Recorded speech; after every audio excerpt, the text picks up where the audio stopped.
Sobat Santri, Giska Zalfalia dan Jovin Putri di sini dan kamu lagi dengerin podcast edisi Bisik Sejarah, bincang asik soal sejarah.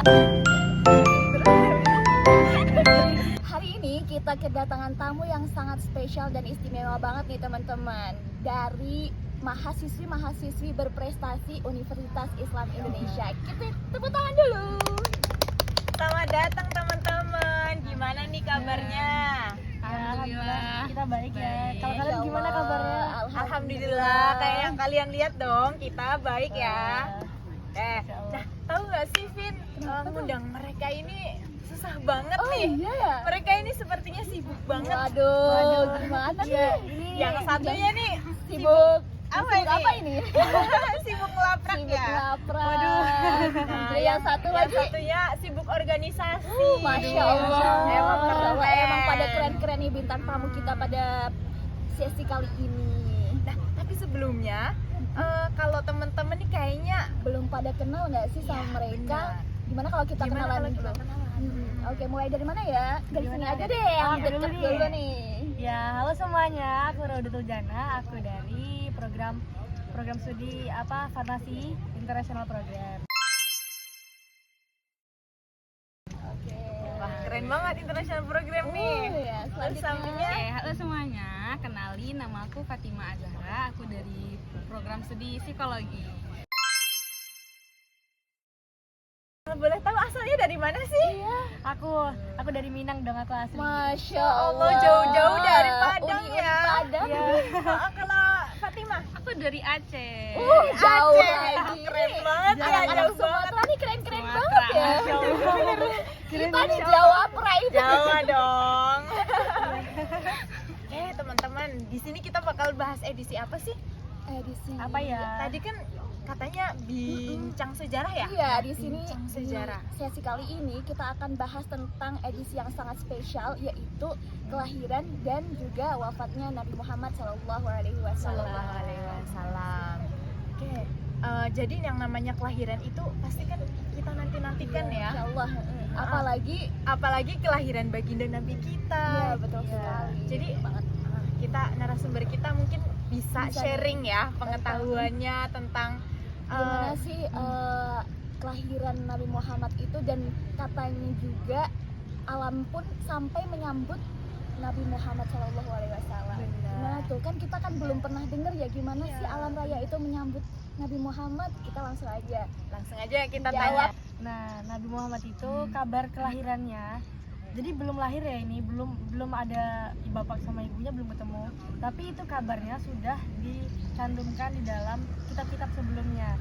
Jadi dalam kitab Injil, kitab Taurat itu sudah ada tertera bakal datang nabi terakhir. Jadi Yahudi sama Nasrani yang sebelum-sebelumnya itu sudah tahu, sudah menanti-nantikan kehadiran dari nabi ini. Dan mereka itu sudah karena dari nabi-nabi sebelumnya itu berasal dari sukunya mereka, jadi mereka itu udah berani, udah bangga banget gitu loh, kayak udah habis ini mesti nabi terakhir dari kelompok kita, dari suku kita gitu. Ketika nabi lahir, tepatnya nabi lahir itu di hari Senin, kelahiran beliau itu ditunggu-tunggu sama semua orang, sampai ada itu namanya ada orang Nasrani itu mencari, yang beliau memang udah menunggu-nunggu kelahirannya Nabi Muhammad ini, mendatangi rumahnya rumahnya Nabi Muhammad gitu. Terus waktu didatangin, wah ini tanda-tandanya mirip banget persis seperti yang diceritakan di kitabnya mereka. Tapi yang bikin mereka kecewa apa? Karena Nabi ini bukan berasal dari Suku mereka dari suku Quraisy. Itulah mungkin yang menjadi latar belakang dari mengapa suku Yahudi itu dan golongan mereka sedikit memusuhi umat Islam gitu. Oh, jadi gitu ya ceritanya. Berarti Yahudi itu ngiranya Ya. Nabi Muhammad itu lahir dari suku mereka. Iya, karena dari sebelum-sebelumnya begitu. Karena itu sudah ada ya di kitab mereka. ya. Di kitab mereka cuma diceritakan akan ada datangnya nabi terakhir. Oh, Tapi tidak dibilang disebutkan dari sukunya dari mana, dari daerah mana, tidak disebutkan, cuma disebutkan bahwa akan ada nabi terakhir ya. ya, di mana ada anak kecil, nanti tandanya ada lingkaran bulu itu di punggung. Dan ketika didatangin ke rumahnya beliau, dan benar bayi tersebut memiliki ciri-ciri yang sama seperti di kitab Injil. Tapi yang mengecewakan apa? Nabi Bukan. Muhammad Bukan dari golongan mereka. Kemudian aku pernah dengar nih, kayak katanya alam semesta ini ikut menyambut kedatangannya Nabi. Itu bener nggak sih? Ya, itu benar banget. Ada satu riwayat yang mengatakan ketika Nabi itu lahir, malam di mana Nabi itu lahir, yakni malam 12 Rabiul Awal, itu rumah beliau itu memancarkan cahaya. Jadi dari rumah beliau itu memancarkan ke seluruh dunia. Kalau kita lihat istilahnya, ibaratnya kalau kita lihat dari atas ya, itu kelihatan banget itu cahayanya kayak lurus gitu loh. Masya Allah. Terang banget. Juga pada malam itu adem, ya, kayak sejuk Iya. gitu. Karena kelahiran semua orang tuh pasti dinanti-nantikan Dinanti-nanti. gitu. Dan Apalagi apalagi ini adalah kelahiran Nabi Muhammad SAW Yang benar-benar ditunggu oleh seluruh umat semua ya. umat manusia. Masya Allah. Oke. Nah, setelah kelahirannya kita juga akan membahas tentang wafatnya. Nah, jadi gimana sih waktu pertama kali Nabi itu, kalau nggak salah wafatnya itu sakit dulu ya? Ya, Rasulullah sakit dulu. Nah, itu gimana sih kronologinya, kayak pertamanya gimana, kemudian Ya, jadi berdasarkan dari buku-buku yang udah saya baca, Rasulullah itu ada di suatu hari berangkat ke Baqi, ke makam. Yang mana setelah pulang dari makam, Rasulullah merasakan sakit. Sakitnya itu seperti demam, lemas. Jadi Rasulullah pun beristirahat di rumah.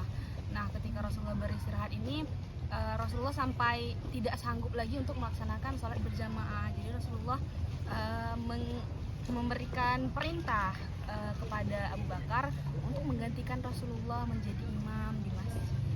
Nah, Sebentar ya. Beliau sakit ketika beliau pulang dari makam. belum pulang dari makam. Nah, itu mirip, itu sama seperti ketika ibunya meninggal. Oh, iya. Nah, waktu Nabi Muhammad umur sekitar berapa ya, 7 atau 5 gitu, ibunya ngajak Nabi Muhammad ini ke makam ayahnya. Nah, sepulang dari makam, perjalanan dari makam ke rumah, nah ibunya itu jatuh sakit dan hingga akhirnya meninggal gitu. Jadi hampir sama ya ketika Nabi Muhammad mau meninggal. Rasulullah itu juga ketika di makam itu mendapatkan perintah dari Allah untuk pergi ke makam dan berdoa di sana. Jadi ketika pulangnya Rasulullah sakit, demam, lemas, kemudian sampai tidak sanggup, seperti tadi tidak sanggup untuk mengimami sholat lagi dan memerintahkan Abu Bakar. Nah, sedihnya suatu hari ketika Rasulullah sudah sehat kembali, Rasulullah datang ke masjid, tapi Rasulullah tetap tidak mengimami, tetap membiarkan Abu Bakar untuk mengimami. Itu Rasulullah walaupun sudah sehat tapi tidak menjadi imam, Rasulullah setelah dilaksanakannya sholat itu, Rasulullah menyampaikan khutbah yang mana tanpa disadari khutbah itu merupakan khutbah terakhir Rasulullah di dunia.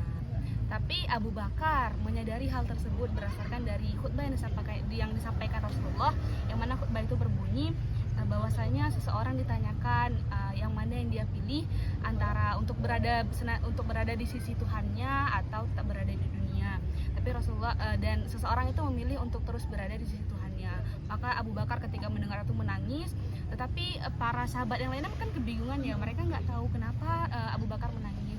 Abu Bakar mengatakan bahwasanya sesungguhnya ajal Rasulullah itu sudah dekat. Nah, dan itu pun menjadi khutbah terakhir Rasulullah SAW. Kemudian dilanjutkan setelah hari itu Rasulullah kembali pulang ke rumah, kemudian sakit lagi di kamar Sayyidah Aisyah, kemudian mengembuskan nafas terakhirnya di kamar Sayyidah Aisyah. Dan itu menjadi satu kesedihan yang luar biasa bagi seluruh umat muslim, yang mana sampai Umar bin Khattab aja tidak bisa terima bahwasanya Rasulullah itu sudah meninggal. Dia benar-benar sangat-sangat denial ya, nggak mungkin Rasulullah meninggal, itu pasti Rasulullah seperti peristiwa Isra Mi'raj cuma naik sebentar, sampai kemudian didatangi oleh Abu Bakar, disadarkan bahwasanya Rasulullah juga manusia yang memiliki umur dan batas hidupnya. Berarti kontras sekali dengan ketika Nabi lahir, di mana seluruh alam semesta itu kan menyambut, Tapi ketika beliau wafat, pergi semuanya bersedih. bersedih. Terus tadi ketika Nabi sakit, siapa yang ditunjuk buat jadi imam? Abu Bakar sebagai sahabat yang paling Nabi percaya. Aku dengar-dengar katanya kan ketika Nabi Muhammad ketika Nabi Muhammad menyuruh Abu Bakar itu untuk jadi imam, itu secara otomatis apa ya, itu simbolis kalau Nabi Muhammad itu menunjuk Abu Bakar sebagai penerusnya. khalifah penerusnya. Makanya apa namanya, ketika Nabi Muhammad sudah pergi, khalifahnya ditunjuklah Abu Bakar. Kemudian ketika wafatnya Rasulullah itu, kalau nggak salah aku juga pernah dengar ya, Sayyidah Fatimah itu menemani beliau ya. Ya, juga dikatakan dalam sebuah riwayat itu ketika sebelum wafatnya Rasulullah itu bersama Sayyidah Fatimah. Karena Sayyidah Fatimah sangat bersedih, jadi Rasulullah pun memanggil Sayyidah Fatimah, kemudian membisikkan sesuatu kepada beliau. Membisikkan yang mana dalam bisikan itu, di bisikan pertama Sayyidah Fatimah menangis sejadi-jadinya, kemudian di bisikan kedua Sayyidah Fatimah tersenyum bahagia. Nah, kemudian Aisyah bertanya, Sayyidina Aisyah bertanya kepada Fatimah, wahai Fatimah, kenapa kamu menangis dan tertawa secara tiba-tiba seperti itu? Nah, kemudian Sayyidah Fatimah mengatakan bahwasanya Rasulullah membisikkan kepadaku bahwasanya ajal beliau sudah dekat, beliau akan kembali kepada Allah. Kemudian maka aku menangis. Nah, kemudian beliau membisikkan kembali bahwasanya aku akan menjadi orang pertama yang akan menyusul beliau menuju Tuhan, dan maka aku akan segera kembali bersama dengan ayahku. Maka aku pun tertawa dan tersenyum. Insya Allah Sayyidah Fatimah ini adalah putri Nabi ya, Ya. yang pertama ya menyusul Rasulullah ke sana. Dan di antara semuanya juga Fatimah adalah yang pertama, karena kan Fatimah berdasarkan sejarah Fatimah meninggal, wafatnya Sayyidah Fatimah itu 6 bulan setelah wafatnya Rasulullah. Jadi tidak jauh berbeda. Memang penuh haru ya Ya. saat wafatnya Nabi Muhammad ini, dan kita semua juga sangat-sangat bersedih. Andai saja kita bisa hidup pada zamannya dan bisa bertemu langsung dengan beliau. Mendengar ceritanya saja kita udah Udah sedih. Udah sedih, penuh haru. Sedih banget Sedih. ya. Sampai yang ini aku juga pernah baca ya, katanya ketika hari wafat Rasulullah itu, sampai ketika Bilal mengumandangkan azan di asyhadu an la ilaha illallah wa asyhadu anna muhammadar rasulullah, itu benar-benar sangat-sangat menyedihkan, karena wa asyhadu anna muhammadar rasulullah, tapi Rasulullah sudah tidak di dunia lagi. Jadi itu ketika membayangkannya kita sudah sakit, yang mana kita belum pernah bertemu dengan Rasulullah ya. Begitu Tapi ya, mereka sudah hidup berdampingan tapi ditinggal. tinggal. Orang baik itu selalu meninggalkan asarnya gitu. Iya. Ya, dalam satu riwayat juga apa lagi? Aduh, Nabi Muhammad itu dari kecilnya itu sudah ditanamkan oleh Allah kekuatan kelapangan hati untuk menjadi seorang nabi terakhir ya, dengan tantangannya yang sebanyak itu juga. Contohnya kenapa Nabi Muhammad itu dari kecil udah yatim, beliau juga hidup di lingkungannya pamannya jauh dari kata orang tua kandung.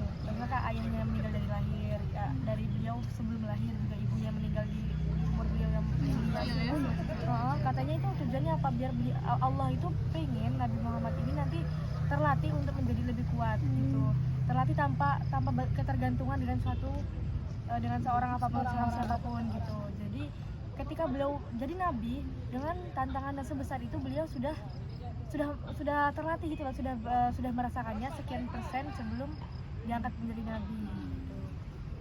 Betapa sabarnya ya Rasulullah menghadapi segala cobaan selama hidupnya. Iya, sampai waktu Nabi disusui oleh Halimah Sa'diyah itu, Halimah Sa'diyah ini mengembalikan Nabi ke ibunya. Kenapa? Karena takut mendengar cerita Nabi ini dibelah dadanya gitu.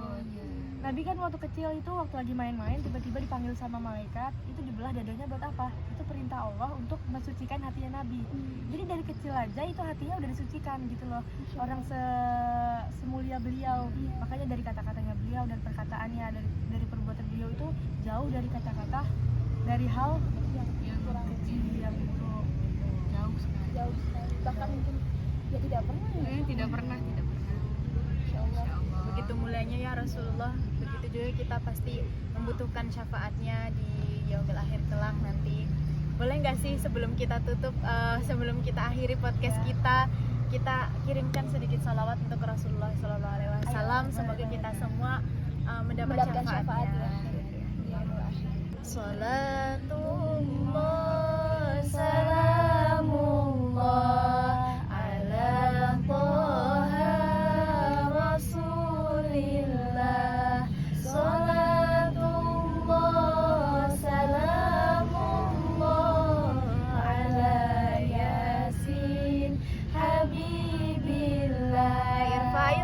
boleh ikut ya.